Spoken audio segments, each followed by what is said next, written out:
Right, welcome back. Hey, welcome back to the channel. Today we're going to be going through my little training book here, my notebook, not my exercise logbook, but my training book for this progress season. So you can see a bit of everything that we've been doing for the progress season that we've been on. That's gone pretty well. We've gone from 101.8 kilos at the lowest weight of the cut to 106.8 today at the highest weight of the progress season. So that is 5 kilos of gains, and I'm still just as lean as when I started, I hope. So that's 5 kilos of good gains, 5 kilos of good weight, not just 5 kilos of weight. So I don't think it will be 5 kilos of tissue, but it's certainly 5 good kilos. It's in the right direction. So we've been going through a training split. It's basically push-pull legs for the last good part of the training. It's basically been push-pull legs, but instead of push-pull legs, it's legs push-pull, legs push-pull rest. So 6 days a week, 6 in a row, and then Sunday's the rest day. And then the other change is on the push days, we've been training biceps, not triceps. And on the pull days, we've been training triceps, not biceps. So it's push-pull legs, but biceps on push and triceps on pull. Worked pretty well for the last however long. And I've just recently switched up again a little bit. So it's instead of legs push-pull rest, which is what it was, it's going to be push-pull legs, which is how I'm going to keep it. And I've also switched the biceps back to the pull days and the triceps back to the push days. So it's literally just standard push-pull legs. The only difference between what I'm going to be training now, and push-pull legs is I'm going to be doing the shoulders and triceps before the chest on the push days, and I'm going to be doing the shoulders and the biceps before the back on pull days, just so that they can get a bit of pre-exhaustion, a bit of blood in there, and they can get a little bit more focused in the big parts like the chest and the back, because I feel like my triceps and my biceps are pretty lacking, and my shoulders and my rear delts are still pretty lacking, even though they've come up quite a bit, my rear delts recently. So that's where we're at with the split at the moment. Straight back to the push-pull legs, baby. So in terms of the exercise selection, if you know or if you don't know, who cares? I've completely pulled one of my adductors recently, about 3 weeks ago on the Monday, doing Brazilian split squats. Just managed Bulgarian split squats, not Brazilian split squats, Bulgarian split squats, sorry. Just yanked one of my adductors. It's on the mend. I can only really train extensions and curls at the moment. Anything with my feet outwards and my hips outwards and my legs not going in a straight line is pretty ropey. So this is obviously not the split that I'm running now to recover from that and doing my physio to put that all back together and hopefully get back to training properly and hard and getting some more leg growth soon. But what I was running, so maybe avoid this, or maybe just like have a little rest after however long of bashing your legs out before you accidentally pull an adductor. I was doing on the first leg day, sorry to break eye contact to read here, I was doing hack squats, then Romanian deadlifts, then Bulgarian split squats, then lying hamstring curls, leg extensions, seated hamstring curls. That was leg day 1. That's like pretty balanced overall, I'd say. Leg day, hamstring and quad, not much glute, but we've got a big squat movement in the hack squat, we've got a big hinge movement in the RDL, and we've got a big lunge movement in the Bulgarian. So we've got some big lunge, we've got the 3 main movement patterns, compound movement patterns, and then we've got some extensions and some curls to top it off. And then the second leg day, we were doing, so it says here, safety squat / lunge, which is what I was planning on doing. But the safety squats hurt my hips. Squatting just hurt my hips at the time, and lunging just felt awkward. So I was doing more Bulgarian split squats. So legs 2 was Bulgarian split squats to start. Then the glute drive, the one with the belt, not the one with the Smith machine. I'm not a fan of the one with the Smith machine because I can't do the shenanigans to hit my quads by putting my feet really, really close and doing a big old stretch. I was trying that single leg, double leg. I never really get the glute drive to do just like solo out my glutes. I quite like to do it to solo out my quads and hit everything else as an accident, which is I mean, it's called a glute drive, not a quad drive. What am I doing? But I quite like the way it feels, the big stretch on your quad you get. And then I was doing the plate loaded or pin loaded leg press, but with as much range of motion in my hips as I can. So definitely heels coming off the pad to get more up range and more down range and more of a, I don't know if I can put a video of how I do it, but you get as much range of motion on a pin loaded leg press as you can. You barely do any weight, but it feels great. And then after that, I was training my ad and abductors on the little sus machine. You know, the insies outsies one, that one. I should probably, now that I've hurt my adductor and I wanted to grow my adductor, start doing that machine on both sessions is what I'm going to start doing. But after that, I was doing seated hamstring curls, seated leg extensions, and then lying hamstring curls. So, I mean, the sessions just pretty much end on the extensions and the curls, and they start on the compounds. I think that's the best way around. Possibly the best way around. I mean, if you really need to pre-fatigue something for any reason, do it the other way around, but that's the way I've been doing it. That's leg day 1 and leg day 2. Pretty smashy. The main goal of the off-season was to grow my legs, so this is clearly the way I designed a leg-focused off-season training split. Unfortunately got injured. That just par for the course, really. What is to blame for that injury is probably the fact I'm doing Bulgarian split squats 2 sessions a week. So maybe whatever the way the movement pattern works and the supporting muscles, not the main driving ones, like the adductors, are just getting fried from doing that twice. Oh well, you know, next time we go again, we're not going to do the same exercise 2 times, and no compounds need repeating, really. Should choose something else, but it's just a bit of a shame. It doesn't hurt anymore, but bad injury anyway. And then, so, you know, we made plenty of progress on the legs. The before and after pictures I've got of my legs do speak for themselves. It was working up until the point where, you know, something snapped, and that's just a shame, but I know that I can rinse and repeat. Next time I'm a little bit leaner and I can start the progress season again, I don't see any reason to change it around. It was working fine. The 2 leg days a week, I might do 2 slightly smaller leg days a week and just hope that that avoids the risk of the injury. But injuries just happen. It's I think it's one of the safer sports for injuries, bodybuilding. It's 1 in every 1,000 hours you get an injury.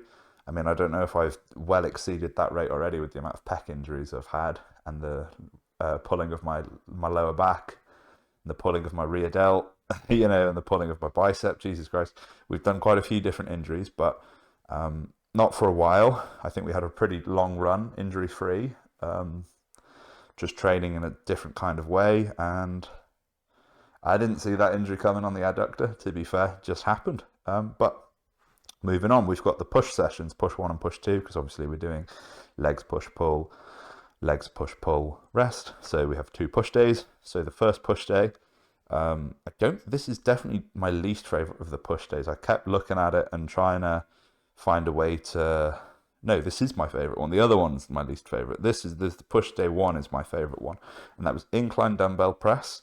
And I'm doing that very light, very high reps, high volume, because I don't want to pull my pecs again, lifting like an ego lifter. So I'm pretty much trying to keep ass on bench and form as good as I can, and make up for the lack of weight with the high volume and high reps. And then I did a incline plate loaded press. Quite liked that. Not a fan of the way it feels at the very top range of the movement. It doesn't feel like it really hits my chest as much as I want it to, but a bit of extra tricep growth never hurt. And then I did weighted dips on a dip machine, not a dip machine, on a dip bar with the chains dangling and the plates dangling. That's great. I love those. Those are going to stay in. And then pec decks. I do those with as much range as I can, as much stretch as I can, and I'm not really too fussed about the squeeze on the pec deck. It's all about the stretch for me. Crucifix cable flies, which is the one where you're lying back and you've got the little cuffs on your wrists. We do those. And then we do some shoulder flies. And then it was the 3 bicep exercises, which I decided to choose to do after the push, which always felt a little bit weird, training biceps after push, but apparently because they're not pre-fatigued, you can put more oomph into them. Likewise with putting the triceps after back, they're not pre-fatigued, so you can put more oomph into them. And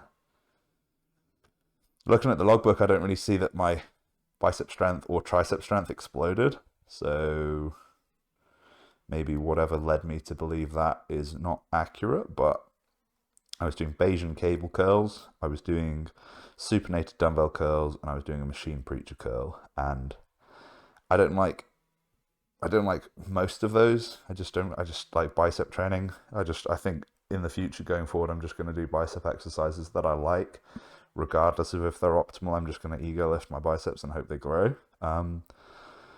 So that's what I'm going to do moving forward. I'm probably going to just pick up some heavy things for biceps, like do some barbell curls, some easy bar curls, some dumbbell preacher curls, and leave it at that, I think. But the second push day, which is the one I said was a bit ropey that I didn't like, and I didn't like it, and well, I'm not sure if I have pulled my pec again, my right pec, but it definitely feels very tight, and it definitely feels unusual to train my pecs now, so possibly we've pulled a pec. No bruising, but my pecs feel weak and they feel ropey, so whoopsie daisy. If I've managed to pull an adductor and a pec, then clearly whatever training program I'm on, you need to avoid it, or I needed to take a deload or something after however many weeks in a row I was doing. But all of my pushing movements were progressing, so even though I say I didn't like this push session, it still had something going for it because I was making progress, and my pecs have definitely improved visually. They look a bit bigger and a bit fuller, especially on the top. Still need work on the incline and the actual upper pec, which is where I'm always putting the emphasis, and that was incline bench press. We did manage to get the weight up on that quite a bit over this progress season. And then overhead Smith machine press. That's the exercise I don't like on the thing. It kind of lets down the workout. I planned it though. I programmed this workout, and I'm there like, oh, this is rubbish, but I'm the one who put it in there. So what I've been doing instead of overhead Smith was more of a very steep incline Smith, but still chesty, still pecky. And I think the fact that I've done that much incline stuff is what could have caused the slight whatever tenderness and tightness as I switched that up. It's just too much, and maybe my pecs have given way, or they just need a bit more time to recover. But we'll see. But I know that one of my sessions recently where I was training chest, they definitely felt tight. I definitely had to stop training them. All presses felt weird. All flies feel fine, so could just be a little bit of the pecs need an extra day off, and I need to take it easy for a little bit on the pecs because maybe there's a little pull on the way. Who knows? But then after the Smith overhead press, which is now just a steep Smith press, we did the pec deck again. So I said I don't like doing the same exercise twice in a row, but then clearly I meant compound, like the accessories and stuff. The pec deck's just the best kind of fly I can think of. I've switched that for dumbbell flies now on the second push day because I just thought more variation, and the dumbbell flies are focused on the stretch, and the pec deck I was focusing on the stretch anyway, so I thought I'd just try a different way to do that. Crucifix cable flies again. I mean, they're just the best kind of shoulder flies. Dumbbell shoulder flies, and then dumbbell preacher curls and reverse grip cable curls. So that's the push days for the split. Not a big fan of the second one. That still needs work. The first one as well. I'm always changing things, but in the terms of, I've hammered out these sessions for 3 or 4 months on the trot, and I've always changed around the order of things, sort of like every month, just like one exercise swapped around with another, just to see which one feels better with pre-fatigue and which one feels worse with pre-fatigue. And it always sort of works out that the compounds need to come first. But then sometimes it does feel quite nice to put a shoulder fly before a chest press, just to get that sort of like mental switch on, and a bit of blood and a bit of pump flowing around the upper body before you start trying to hit some PRs on bench and pull your pec off like I always used to do. So the pull days, weirdly, this is the progress season or the off season where I said I was just going to leave my back to do its thing. I wasn't going to focus on growing back. I was just going to focus on growing my rear delts, and the rest of my body, my legs, my pecs, my arms, my shoulders, and I thought my back was my strong point. So for one or two mesocycles, I would just leave the back training at like a maintenance sort of vibe and not put too much fatigue on the back. So as in there's no like very little axial loading, like bent over rows and T-bar rows and shrugs and deadlifts and rack pulls and that sort of thing that are like the big heavy axial loading back exercises. So all of this stuff for the back is quite fluffy and very braced and sat down, but somehow out of all of the muscles, my back's the one that's progressed the most. So despite however I was mentally doing it, I was there like, oh, my chest's going to blow up, my legs are going to blow up, and my back's probably just going to stay the same, but that's fine because it's ahead. It didn't end up that way. My back is the one thing that's blown up, and the rest of it is a little bit, a little bit mediocre. I'm still happy with the results, but I feel like the back, I didn't expect the back shots, to improve as much as they have done. Considering it was already like my strong point anyway. Everyone was always like, oh yeah, the back's the really good point, and then the hamstrings are shit and the upper chest is shit, basically. But magic happens, I suppose.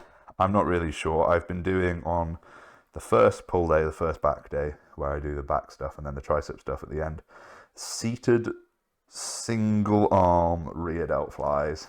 Can you get more science-based and braced than that? I mean, I literally can't move because there's a bench there and I'm pulling across my body like that. It's great, to be fair. Absolute killer for the rear delts. It's like, I used to always use the pec deck, the reverse fly on the pec deck to do rear delts. And I never in my life felt that on my rear delts like I do with the seated single arm rear delt cable that I do. And especially on the Nautilus cable, which is a bit less frayed. I mean, like, it feels great in a bad way. Like, it really, really hurts my rear delts, and I can actually feel my rear delts working for once, which is like a muscle that's almost like a forgotten thing for most people. They've just got no rear delts, and I'm trying to blow mine up.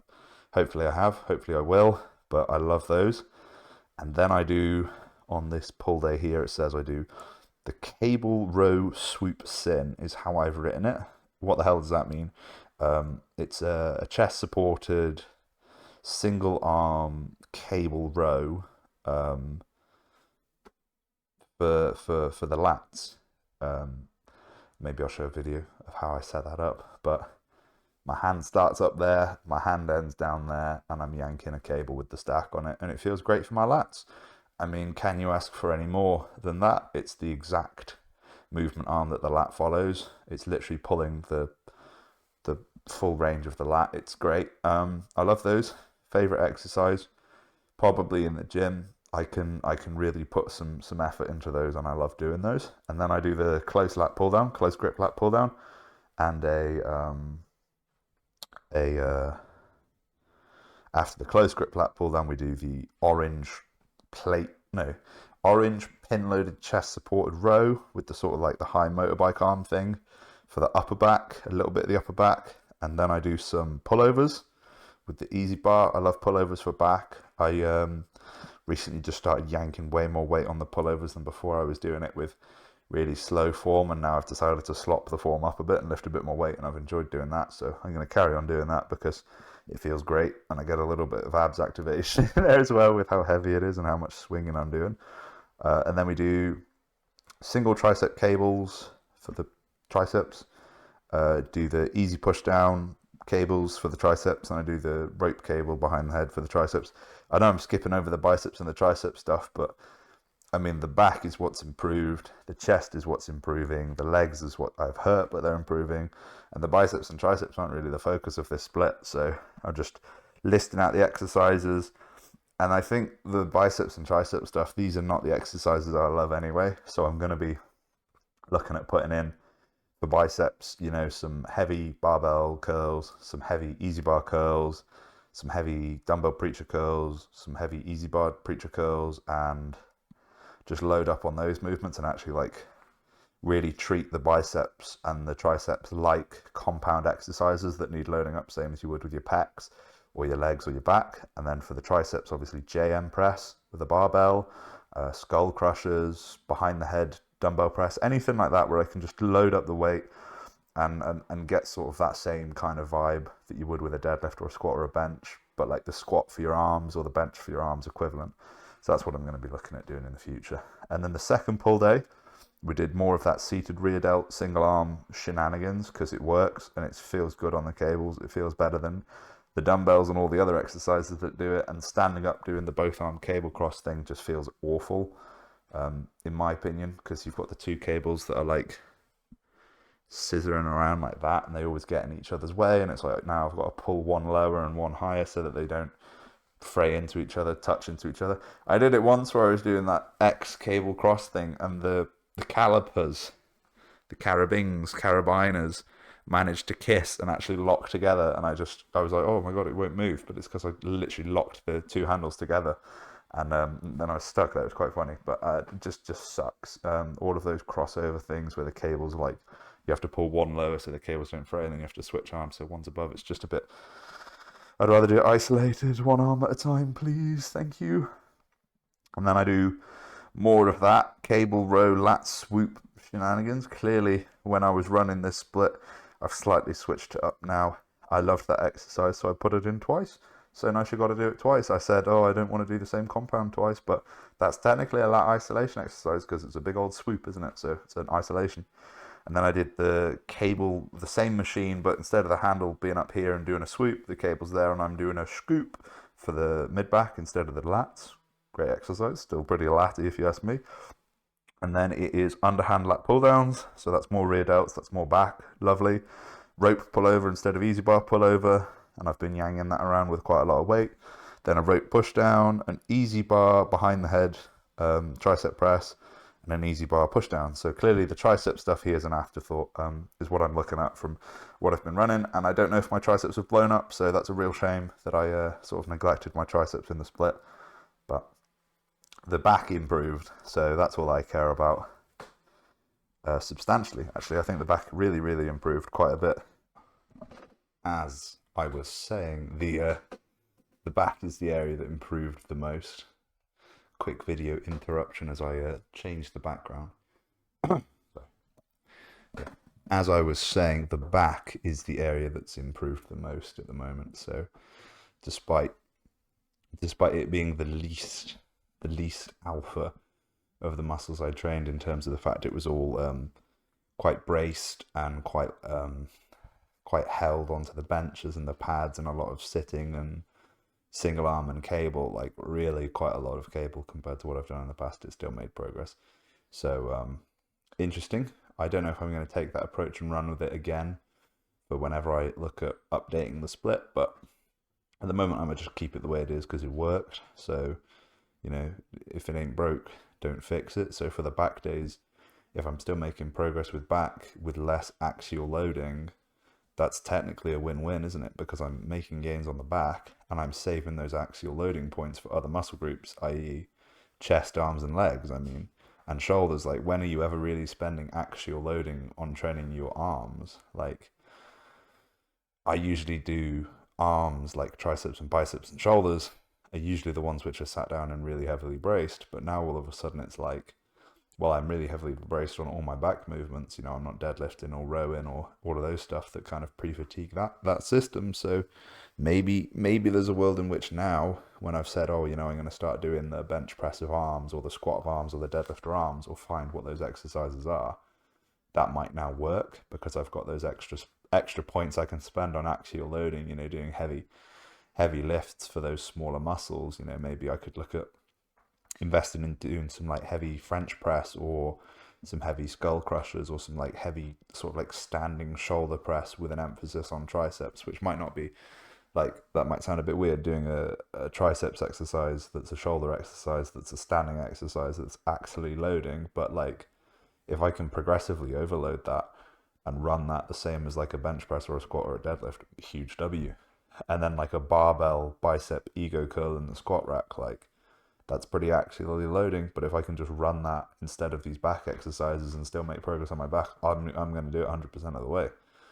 So those axial loading points for me now, when I've got like bars on my back or I'm doing stuff stood up heavy, I'm not going to be doing that for back, and now I've hurt my adductor for a little while at least. I'm not going to be able to do that for legs, or not properly anyway. I'm going to gradually do my physio and wean my way back onto doing it, but for now I've got a little run window where I can try out these heavier arm days, these heavier shoulder days, and you know, as the pecs feel a bit less tight and a bit better, heavy pec days. But so yeah, in terms of a review of the logbook and a review of the training, if we're looking at it more as like a broad spectrum, the legs push pull rest that we did, that split with the biceps on the push days and the triceps on the pull days, that's a bit fun. You can give that a go. I'd rate that pretty highly I don't know if it exploded my triceps or my biceps, so I'll still be looking for ways to do that. But it was definitely a nice switch up, a nice change of routine. And it did feel quite nice to just like go into doing a triceps part of the session and a biceps part of the session, and it being like a whole new session, like as in nothing was really fatigued on the biceps or the tricep side of things.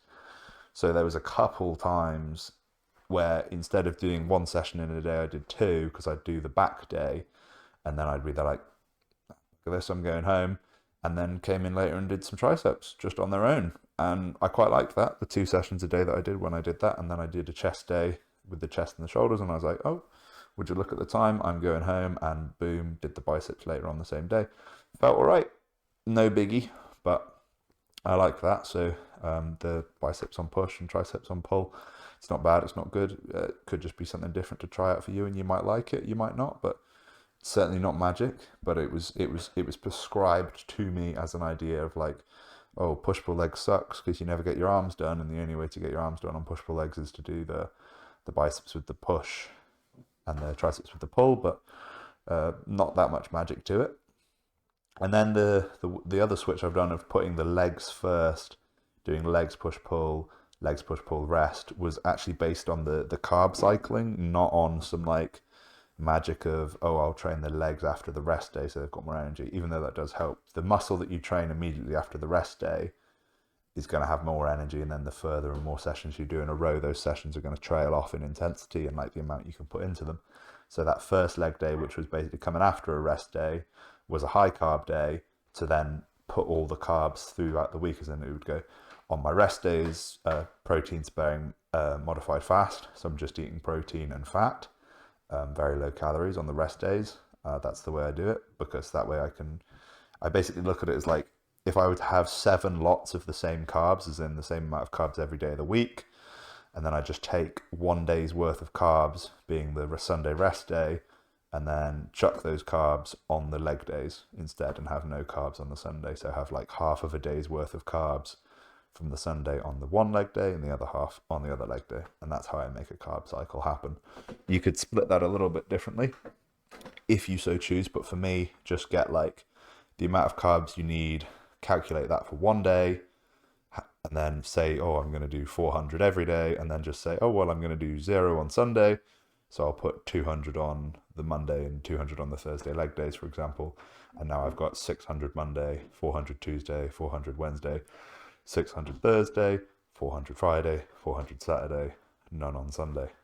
Yeah, that's the way I do it. It never works out as actually 0 on the rest day, because I eat vegetables and vegetables have carbs, and I track vegetables. So it's always like somewhere around like the 30, 40 or 50 mark. Depends how many veggies I eat. But that's the way I've done the reason why the leg day was on the Monday was so I could do the carbs, and then sort of they'd like spike up and then scoop down, and then spike back up on the Thursday and then scoop back down. That was my my masterful reasoning for why the leg day was after the rest day. But then I'm also looking at that as like a negative. So we're going to switch it the other way around and try it the other way around. So I've got, apples to apples. I'm running the same split, but with a different order, and I can compare it, because now I'm going to be doing the push and then the pull and then the legs, and then the push and the pull and the legs and the rest. So even though the push and the pull day, the first ones will come just as regular carb days, medium carb days, training day carb days, and then the legs will be the high carb days. There'll now be this extra 2 days of loading of carbs between. So like, if you look at it, if I'm doing a rest day with no carbs and then I'm doing a high carb day, I was then thinking like, or maybe overthinking like, do these not cancel each other out? Because now I'm like depleted and then I'm like refilling. But whereas if I did like 2 normal carb days in a row, they'd make up for the deplete on the Sunday, and then the high day would get the full benefits of both being after a little rest, after 2 days of eating normally, so I'll at least be fully full and I won't be depleted.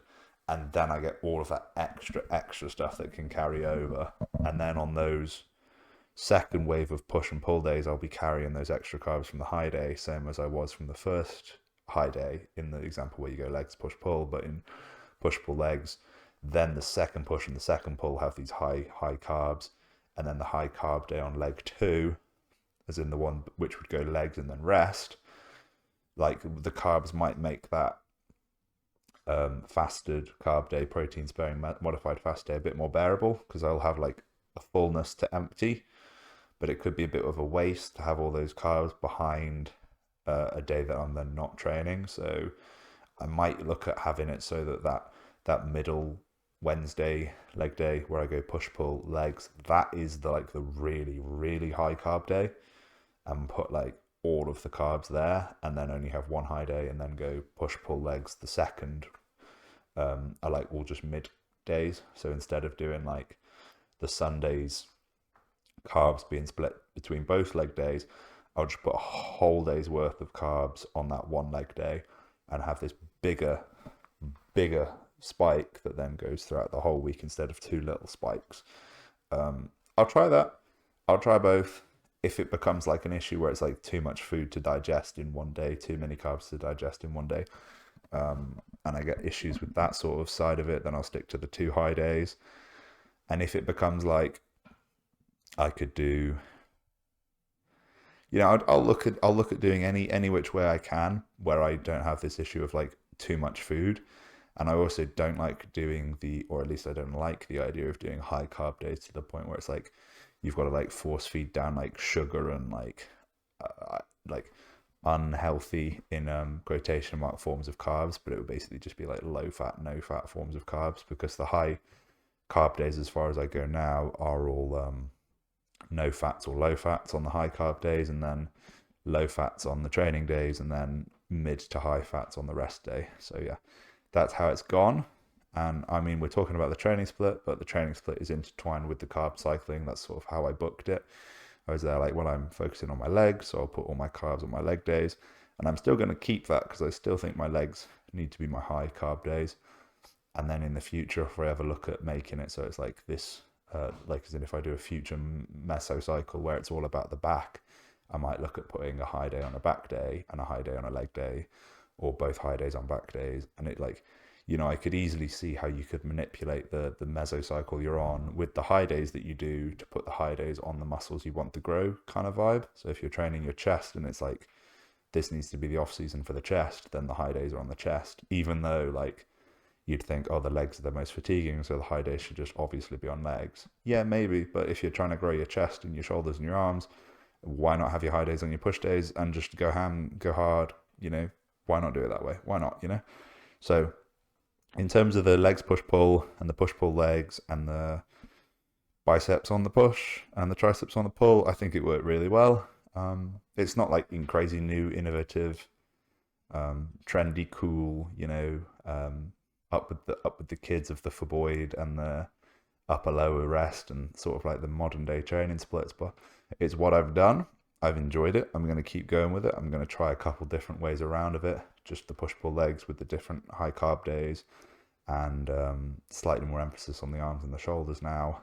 And then moving forward for my next cut and my next off season, this one's not over yet, but like we're booking it in mentally of how we can slowly steer the ship towards the direction of where we're headed and where we want to head. I might look at moving towards the good old tried and true 5 days a week instead of 6 days a week, because 6 days a week might just be too much eventually, and go back to 5 days a week and do like a lower upper rest, push pull legs rest. I think that might be what I head towards, and then after that I'll look at doing a lower upper rest, or maybe even, if I really want, a lower upper rest, lower upper lower rest, and finally try and crack a split where I do 3 leg days in a week and not hurt my legs and really blow them up, because that is eventually what I need to do. I do need to find a way to blow up my legs. I keep saying, oh, here's ways to blow up my arms and shoulders, but really my back doesn't need to improve anymore, so I don't need to spend effort. I still need to try hard and train my back and make progress, but as in all of my eggs don't need to be in the basket of training back. All of the axial loading and all of the mental effort and all of that doesn't need to be in back. It needs to be in legs. Like, that's where my mind is at the moment. That's, whatever your weak point is, you need to really think about it like that and be there like, right, how do I make my split be the split for legs? How do I make my split be the split for insert whatever your weak point is? And obviously I think my weak point is my limbs, my arms and my legs. So I've even thought about doing a split where I do like a limbs torso rest, limbs torso rest, where I'd train crazy, hands up, crazy here. This might be what I end up doing because I've not done it before, so it won't be boring. It will at least be like new to me, kind of thing. And that would be the limbs torso rest, limbs torso rest, or limbs torso limbs torso, just like, or limbs torso rest, limbs torso rest, limbs torso rest kind of thing, where I'm training legs and shoulders and arms in one session. I know, don't laugh. I'd be training legs and arms in the same day, and then I'd be training chest and back in the same day.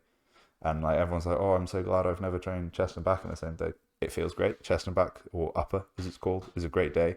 It's a great day to live when you train chest and back. It's a great day to train when you train shoulders and arms, like even if you clown that. And it's a great day when you train legs. But I've never tried and trained legs and arms in the same session. And I've never done a workout where it's been there like, I'm going to do like hack squats and like a bunch of heavy stuff like deadlifts and stuff. And then I'm going to end it off with like curls, extensions, and then bicep curls and tricep extensions. Like, what, can you imagine that? You'd be there like, I'm going to do hack squats, deadlifts, leg extensions, leg curls, tricep extensions, bicep curls. Like, it's got the word curl in it twice, but it's for completely different things. It's for the bicep femoris, and then it's for the whatever the hell the biceps of your legs are. Your hamstrings are the biceps of your legs. They've got some name, who cares what it is, but the quads obviously aren't the triceps because they don't have the word tri in them. There's 4 of them, there's 3 of them, and there's 2 of them, and there's 3 of them. You got loads of muscles going around, but I think it might be something for me to try in the future. So when I'm not going to say if, because I actually do want to try it. Like, I want to gradually move towards a split that looks a bit more like upper lower. And then by the time I am actually at a split which is upper lower, just go like full, like flick the switch and go to limbs torso and genuinely try that, because I feel like I've enjoyed training triceps after pull and I've enjoyed training biceps after push for the reason that they don't feel fatigued. So it's like, well, where else could you train your arms where they don't feel fatigued? Like, no cap, you could train your arms after you've trained your legs, and obviously they wouldn't feel fatigued because you've just trained your legs. And it's like, well, my leg sessions are usually like massive marathons, aren't they? Like, your leg sessions are quite big sessions, quite long sessions. There's lots of things to do. Like, if you're doing your calves, your adductors, your abductors, your glutes, your hamstrings, your quads, like, yeah, there's a lot of muscles to get done. But if you did 3 leg days in a week and you sort of did it so you didn't try and do all of them in 1 leg day. You did like the quads and the hamstrings on all 3, and then you chose one of the days where you do like quads, hamstring, glutes, and then you do like quads, hamstrings, adductors, and you do quad, hamstrings, calves. Or maybe you do, because your calves are small and my calves are small, you do quads, hamstrings, calves on all 3. So you do like quads, hamstrings, calves, glutes, quads, hamstrings, calves, adductors, quad, hamstring, calves, glutes. Something like that. Some way where you're not hitting everything in one session. You're just hitting the ones you need to grow, like your quads, your hamstrings. Or maybe one day's quad focused, the other day's hamstring focused, the other day's all the rest focused. That could work for a 3-day. Not too much fatigue on that way. And then after you've done your quads, you go and you train your arms. And it's like, now my arms aren't fatigued and I get a full session on my arms, and I get to train my arms 3 days a week as well, because your arms can recover from a lot more than everything else. So if you're going to really do it, you could do like, I know I'm like spitballing here, but you could do quads and then biceps and triceps, and then you could do the next leg day or the next limbs day. You could do hamstrings and then biceps and triceps, and then you could do all of the other leg muscles and triceps and biceps again. And then in between there, on the torso days, you're just training chest and back. And on the other torso day, you could train back and chest. You could, one torso day could be chest and shoulders focused, and the other torso day could be back focused, and then you do chest afterwards. So you do like chest and shoulders and back, and then you do back and shoulders and chest. And I think that'll be what I work towards eventually. But for the moment, while my back's still growing, doing the push-pull legs, and my legs are still recovering, my adductor is still recovering, and my chest is still growing, we're going to stick with this for a little bit longer, probably to the end of the off season. And then my next cut, whenever I end off the off season, cut or recomp, whichever way it is, whichever one makes more sense at the time based on how lean I am and how far off I am from competing, if I fancy competing next calendar year in 2026, or if I fancy having another year of off season and competing in 2027. After the cut or during the cut, we'll switch over to upper lower or upper lower push pull or push pull upper lower, somewhere like that. And then on the off season, we'll switch to upper lower. And then after that, we'll switch to the limbs torso. So it's a long road, but that'll be where we go. So that'll be where we grow. That'll be how we grow. The periodization. Keep changing up the split, keep it in the same sort of exercises that I enjoy. I've listed out most of the exercises I enjoy here.